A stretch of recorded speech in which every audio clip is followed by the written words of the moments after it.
This is the Lone Crater YouTube. We hope this video helps. You start by preparing both files and your environment. Open Power BI Desktop and locate the Excel workbook on your disk.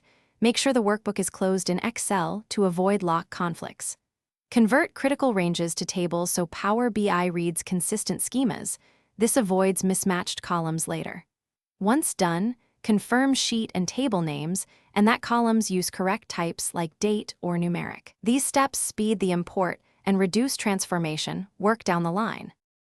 You now import and shape the data.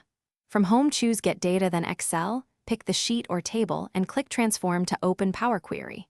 In the editor, change column types, remove unwanted rows, and split or pivot columns as needed. These operations create reproducible steps. If combining multiple sources, use merge for lookups or append for stacked data. Make sure your key columns match types before merging. Once transformations look correct, click Close and apply to load into the model. You finish by modeling and creating visuals. In Model View, verify or create relationships. Set correct cardinality and cross-filter direction so filters behave predictably. Create calculated measures only when needed, then add visuals, slicers, and format for clarity. Once satisfied, test refresh to confirm credentials and privacy levels.